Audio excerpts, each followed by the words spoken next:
Mga kababayan, umiinit po at lumalawak pa lalo ang mga naibubulgar ngayon sa kung gaano kalubha at gaano kalawak ang naging pinsala, no, ng inabot ng 1 trillion pesos halos na pandarambong sa kaban ng bayan, partikular po dito sa flood control projects. And even sa isang budget cycle lamang ni Marcos, itong 2025 budget, mahigit 1 trillion pesos pala. Ang sabi nila, Senator Marcoleta, sa kanilang pagsusuri, ay talagang sinadyang isingit, ipalusot ng buong pandaraya. At ang involved, si Romualdez, si Saldico, at itong Gang of Six doon sa Kongreso, at syempre panayagan din po ng maraming congressman na mga nakinabang. And pinalusot din po sa Senado sa pamumuno ni Grace Poe nang siya ang Finance Secretary, at ang pinakadulo na kung bakit nagkaroon ng buhay at nagiging legal na dambungin ang pondo at maipalabas ay dahil pinirmahan ni Marcos Jr. ang budget for 2025 in spite of the knowledge na ipinaabot sa kanya na may mga blanco ito, butal-butal, may mga isiningit na una nga ibinulgar ni Pangulong Duterte, mga 241 billion pesos ang nakita nilang illegal insertions doon sa mga butal-butal at mga blanco sa General Appropriations Act of 2025 na pinirma ni Marcos, subalit lumalabas po ay 470 billion. Ngunit ang kabuang mga isiningit na mga pondo na hindi kailangan bloated, no? Dahil ang purpose ay sindikatuhin, durubuhin at kulimbatin, umaabot sa 1 trillion pesos according to the latest revelations ni Senator Marcoleta. Ngayon, there is another twist to this, no? Bagamat nag-shopping spree, tudong-tudong nag-shopping ang asawa ni Saldico na si Maylene Co doon sa Paris, no? So ibig sabihin tama nga ang impormasyon nung mga 2 araw lang nakakaraan na nasa France na sila Saldico at nakapaghanap na ng kanilang panibagong titirhan at doon siya magpapalamig hanggang makalibot siya at makaikot ng pagtatago sa Europa, no? Because when you are in France, you can access na sa Europe, no, mga kababayan. So, habang tumitindig ang daang libo hanggang milyon ng mga Pilipino noong September 21 sa Pilipinas na kinukundina, kinutuligsa at ipinapakita ang buhos ng galit nila tungkol po sa pagkakaroon nitong century scandal, the scandal of the century, itong trillion peso na pandarambong sa kaban ng bayan na isa nga sa main players or actors nito at executioners ay si Saldico. Nagsho-shopping pa silang pamilya niya doon sa Paris, France, no? Na makikita mo gahaman, ganid at attitude ng walang pakialam, walang damdamin, no? Very insensitive, or ang iba tawag nila diyan sa salitang English, calloused, no? Calloused. Ibig sabihin po makapal ang pagmumukha, no? Hindi nakakaramdam ng hiya. Ngayong araw na ito, kumalat po sa social media itong ipinahayag at parang isang hindi man direktang interview pero ipinalabas po dito sa GMA online at nabasa ko rin itong pahayag ni Ellis Co. Ang kanyang pangalan po ELLIS Co. Si Ellis Co po ay anak ni Saldico. At siya po ay nasa mundo ng fashion and design. So si Ellis Co, sinasabi niya na ipinapanawagan niya sa kanyang tatay na sumurrender na, umuwi na at harapin ng buong tapat na pagkatao ang mga sumasambulat na akusasyon ng malawakang pandarambong na ginawa niya at kung sino pa mga kasama niya na mga mastermind sa sindikato ng pangungulimbat at pandurubo sa kaban ng bayan. No? Si Ellis Ko ay sinasabi niya na 16 years old pa lang ay naging independent na siya na anak. No? Hindi na siya umuwi halos direkta sa kanyang pamilya at siya po, sabi niya sa kanyang pahayag dito, ay nabuhay sa sarili niyang diskarte at kayod. Hindi siya pumasok sa politika, hindi rin siya sumama sa negosyo ng kanyang pamilya. In fact, sabi niya, nakukonsensya at nahihiya siya sa kinasasangkutang iskandalo ng pangungurakot at pandarambong ng kanyang pamilya, ng kanyang tatay, lalo na ang kanilang business na pangungontrata ay nai-involve sa kung paano dinambong o dinurubo at ninakaw ang pundo ng mamamayan. So ang panawagan ngayon ng anak ni Saldico, sana makarating ito sa kanya kasi online, nasa open social media ito, ang panawagan ni Ellis Ko sa kanyang tatay na umuwi na at mag-surrender at i-reveal ang lahat, harapin ang mga napakalaking iskandalong ito na sumasabog. Pangalawa, maliban sa panawagan na pinapasurrender na si Saldico ng kanyang anak, ay nananawagan din siya sa iba pang sangkot na harapin na ang katotohanan na hindi na maitatago, sumasambulat na ang ganitong iskandalo at panagutan niyo sa tao ang inyong mga ginawa. In fact, sabi niya nahihiya siya sa kinasasangkutan ito ng kanyang ama at ng kanyang pamilya, pero wala din po siyang magagawa. Sabi niya, hindi ako kasama sa kanilang mga negosyo na yan at pati sa politika since I was 16 years old. Hindi ko po alam kung ilang taon na si Ellis Ko. Siguro baka mga nasa mid-20s na ito. So mga 10 taon na daw siya. Siguro ang estimate ng iba na hindi na direktang kasama o sumasama sa mga activities sa negosyo at mga politika na kinasasangkutan ng kanyang pamilya, na ginawang negosyo at later on naging pandarambong, naging conduit sa pangungulimbat at pandurobo, pagnanakaw sa kaban ng bayan, the way the revelations are coming out in the open right now. So, hinahangaan ko personally itong lakas ng loob ni Ellis Ko, na isa sa mga anak ni Saldico, sa kanyang pag-amin na ikinahihiya niya na nasasangkot ang kanyang pamilya, ang kanyang ama, sa ganitong karumaldumal na iskandalo, sapagkat sabi niya lehitimo at valid na magreklamo ang mamamayang Pilipino sapagkat sila ang nakakaranas ng kahirapan, miserabling buhay, at sila ang biktima dito. Kung bakit binabaha sila, naghihirap ang kanilang mga buhay sapagkat ginamit sa pagnanakaw ang mga pundo na para sana sa kanilang kapakanan.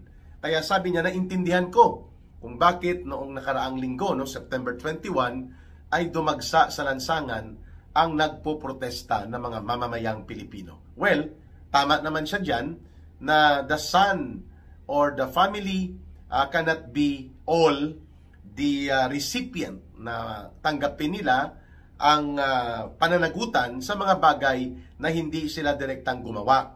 You can choose your friends but not your family. So hindi naman niya sinadya na siya ay maging bahagi ng pamilya ni Saldico, at subalit sinasabi niya, hindi ko rin kinokonsente o hindi ko nagugustuhan at ikinahihiya ko ang kinakasangkutang iskandalo na ito ng aking ama at ng pamilya niya patungkol sa negosyo nilang pangungontrata, na kung saan pinagkakakitaan sa pamamagitan ng pandurobo, pangungulimbat at pandarambong, pagnanakaw, pangungurakot sa kaban ng bayan in the guise of construction business. At gamit pa ang politika na nagiging poder pa nila sa Kongreso kasi nga may party list sila. Pangatlo, binabanggit niya na walang ibang patutunguhan itong pagtakas ng kanyang ama kundi pananagutan pa rin. So better na umuwi na at harapin ng may katotohanan at tapat na layunin at isiwalat ang lahat. Maganda yung binanggit niya. Sabihin mo na ang lahat at upang maliwanagan ang buong bansa at mabigyan ito ng katugunan. At nang sa gayon, ang mga milyong-milyong Pilipino ay magkaroon ng katarungan. Meaning to say, ipinapanawagan mismo ng anak ni Saldico na ibulgar mo na, Saldico, ang mga mastermind. Sapagkat hindi naman po pwedeng gawin ni Saldico na siya lang ang maging matador at tagapagkatay all by himself nitong almost 1 trillion pesos na dinambong at nawawalang mga pondo, at ang pinag-uusapan po, flood control projects pa lang. Hindi pa napag-usapan ang iba pang mga infrastructure projects na kinurakutan din. Sapagkat hindi yan magagawa ni Saldico kung hindi ipinag-utos at kinonsinti at in-empower siya, inauthorize siya bilang special agent and operator ni Martin Romualdez. Kasama ang iba pa niyang mga kasabwat doon sa small committee nila, no? Lumalabas itong pangalan ni Congressman Momo, na isang kontratista din, kontraktor, at itong ni Congressman Gardiola, ni Congressman Manix Dalipi, at ni Dong Gonzales, no? Na sila ang mga gumagawa ng katayan ayon sa mga nakukuhang sources ngayon sa mga revelations din mismo, kagaya nila Congressman Toby Chanco sa House of Representatives. Kaya sumurrender ka na, Saldico. You can run, but you can never hide. Aabutin ka ng hustisya at katarungan. Naging lesson na yan kay Congressman Arnie Tevez na nagtago at umiwas sa kamay ng batas at sa pamamagitan ng pag-iwas sa katarungan, subalit nakuha din siya. No? Kinalaunan, 1 taon. So, mabuti kung hindi ka abutan ng mga nagagalit na mga mamamayang Pilipino, mga overseas Filipino workers, mga Filipino expatriates, na matimingan ka dyan sa Europe o sa France at baka kuyugin ka at ikaw ay hahatulan direkta ng mga Pilipino na nagagalit na sa ginawa ninyong pangsindikato. Ang punto ng iyong anak, Saldico, ay very clear. Hindi ka pwedeng magtago, hindi ka rin pwedeng forever ay mag-deny. Sapagkat hindi ito ikaw lang ang gumawa. May mastermind sa likod mo. At lumalabas nga na ang mastermind nito, si Marcos Jr. at si Martin Romualdez. But it needs to have that kind of supporting declaration and details of revelation para ma-establish po na talagang may pananagutan si Marcos at sila Romualdez, so that they will be taken out and they will be forced to step down from power at harapin ang kaso nila. Yan ang kailangan kung bakit mag-reveal ka na. Mag-reveal ka na, Saldico. Huwag mo nang pagtakpan, mismo ang anak mo ang nagsasabi.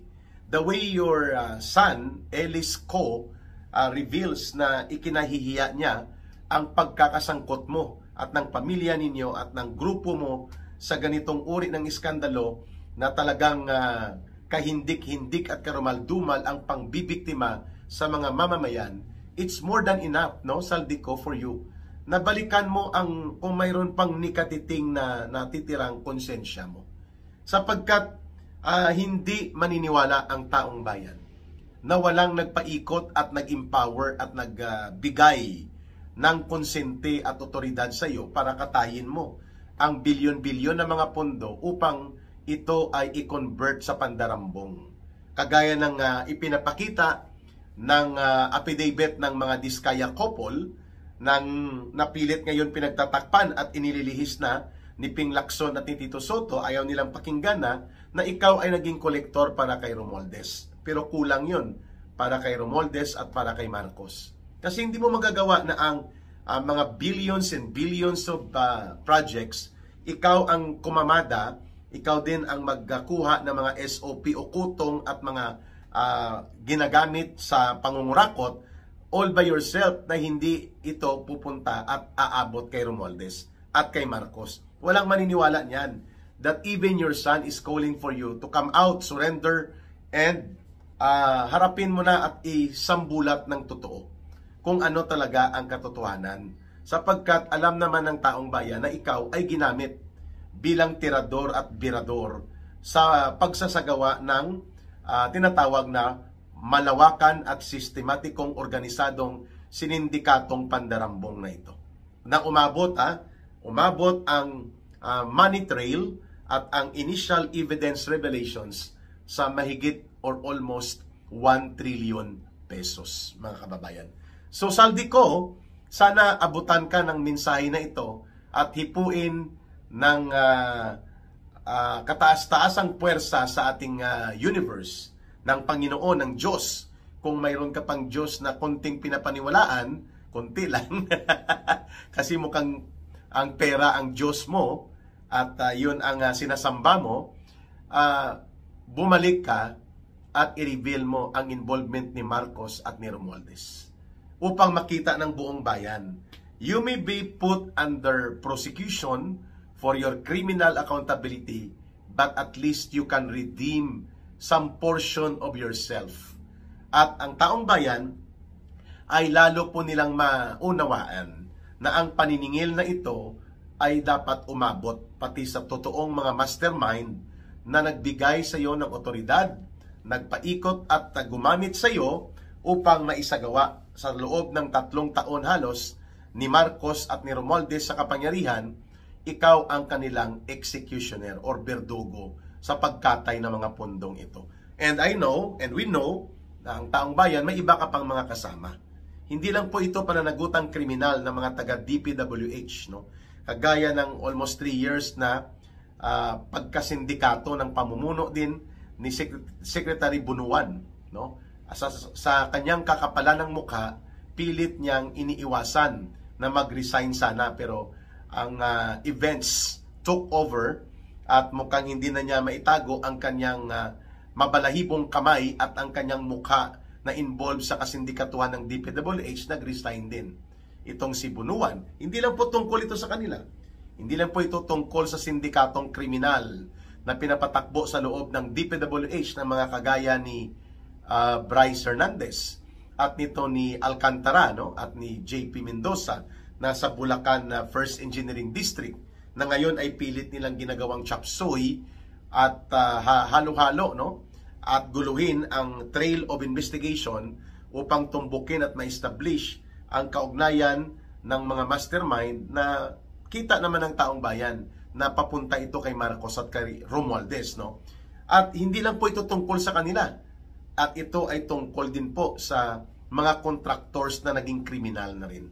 At talagang naging malakas ang loob para magkaroon ng kanilang pandarambong mismo at ginagamit sila at naging instrumento din sila sa paghigop ng mga pagnanakaw at mga ganitong uri ng karumal-dumal na pangungulimbat at pandurubo. Ito mga kriminal na contractors.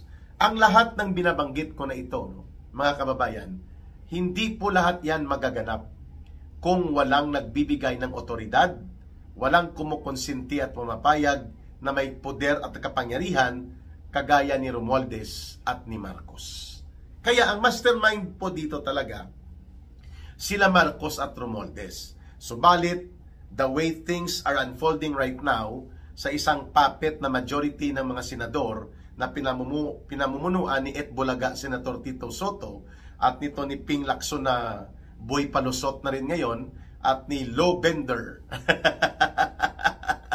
Erwin Tulfo, wala tayong makikita na mga maliwanag na patutunguhang aabutin ng investigasyon at pati po ang pag-recommend na pagsampa ng kasong kriminal sa totoong mga mastermind. Kaya napapanahon po itong panawagan ng anak ni Saldico na umuwi na siya at harapin ng buong puso ang kanyang pananagutan at isiwalat kung paano nila ginawa ang pangsindikato, magkano at saan at paano niya pinapaabot ang limpak-limpak na bilyong-bilyong pera papunta kay Romualdez at kay Marcos.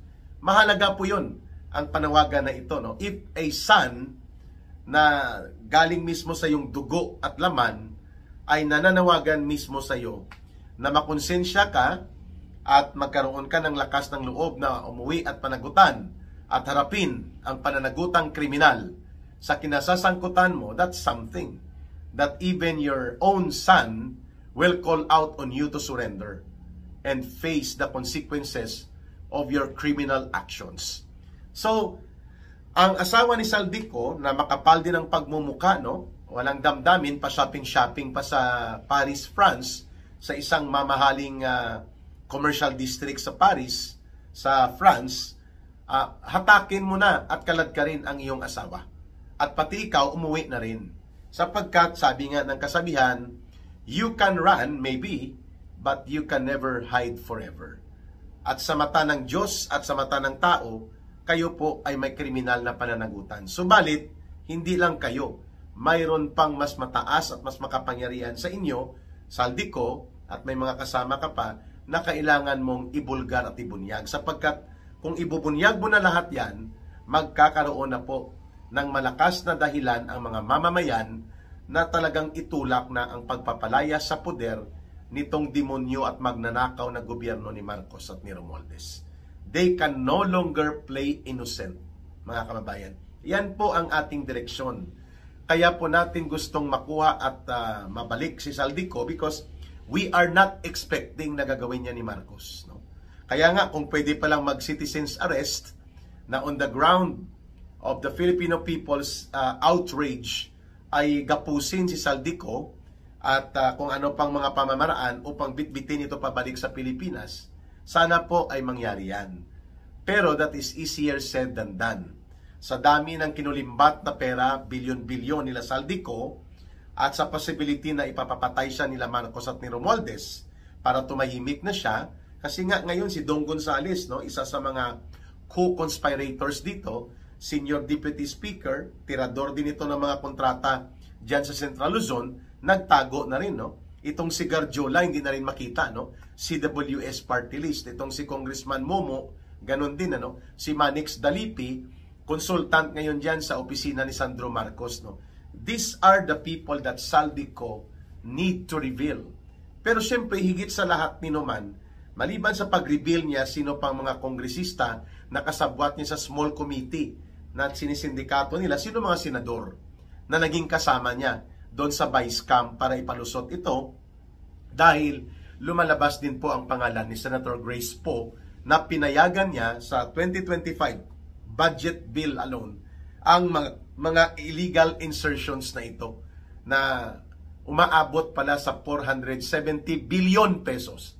But ang nawawalang pondo at hindi kailangang mga pondo umabot sa 1 trilyon na pesos na talagang sinadyang ijampak, isalpak nila Grace Poe, nila Saldico at ng mga kasabwat nila at ipalusot. No? Pinalusot ito, hindi ito tinalakay lahat halos at binusisi sa bicameral committee conference o sa plenary.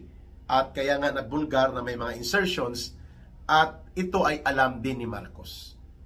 Ngunit pinirmahan niya sa pangatlong pagkakataon, every year na may budget cycle, dumadaan sa Kongreso, dumadaan sa mga sindikato ni Romualdez at ni Saldico, nakakalusot sa Vice Cam, pinipirmahan ni Marcos ang may mga illegal insertions, may mga unprogrammed items na illegal. At yan ay kaduda-duda sapagkat hindi lang po 100 billion. Umaabot ng 500, 600, 700 billion ang unprogrammed. No? Kaya nga, tama ang estimate na sa flood control projects alone, ang naipalusot for the last 3 years, mahigit 1 trilyon na pesos na pondo ang dinambong at kinulimbat. At hindi lang po si Saldico ang operatiba at matador, berdugong tagakatay ng mga pondong ito. Sapagkat inutusan ito, in-empower ito, at binigyan ito ng blanket authority na gawin mo yan basta i-remit mo ang aming partida.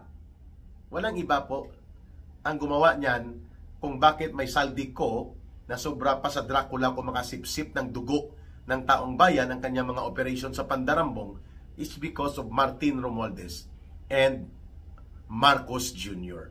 Na ngayon po, pilit na pinagtatakpan, pilit na inililihis ni Tito Soto at ni Ping Lacson na ito ay hindi sumambulat at sumabog sa Senate Blue Ribbon Committee Investigation, kaya isinasantabi na at hindi na po ikinoconsider pang i-pursue ang mga pasabog na revelations ng ibang mga resource persons kagaya ng Diskaya couple at iba pang mga nakakaalam nito like si Governor Chavit Singson. Hindi na nila gustong ipaimbita. And even hindi po ipinapahanap ni Ping Lacson at Tito Soto si Saldico. At nandyan pa po ang iba sa loob ng Kongreso at nagtatago sa palda ng interparliamentary courtesy. Mali po yan. Baluktot po yung binabanggit ni Ping Lacson na hindi pwede ipatawag si Marcos, hindi pwede ipatawag si Romualdez, hindi pwede ipatawag ang mga sangkot na kongresista o ang mga dating senador sapagkat kung wala kang pinagtatakpan, seryoso at buong tapang ng loob ang ginagawa mo, kagaya ng ipinakitang tapang ng loob ni Senator Marcoleta nang siya pang namumuno sa Senate Blue Ribbon Committee, ay wala kang sasantuhin sapagkat wala namang batas na pumipigil na ito sila ay mapaimbestiga, mapatawag at ikumpel na humarap doon, mga kababayan, sa Senado. Subalit, iba ang agenda ni Itbulaga, Tito Soto at ni Ping Lacson. Saldico, sumurrender ka na at pati ang anak mo, itinatakwil niya ang iyong ginagawa at ikinahihiya to the point na sinasabi niyang kailangan mong sumurrender at humarap sa karumal-dumal na mga akusasyon ng krimen ng pandarambong. At sana huwag mong antaying abutin ka ng malas, hindi lahat ng araw swerte ka at makakaiwas ka. Mga kababayan, maniningil ang taong bayan at hindi tayo titigil dito sapagkat ang punong kriminal na salarin hindi pa po bumababa sa kapangyarihan at patuloy pa na nililihis, pinagtatakpan at ginugulo ang totoong daloy ng pananagutan papunta sa kanila. And we're talking about Martin Romualdez and Marcos Jr. In the next video, ipakita po natin ang extent kung papaano po nagkaroon ng karumal-dumal na kayamanang ninakaw ang mga kagaya ni Romualdez at nila Saldico sa pangungonsinti ng otoridad ni Marcos Jr.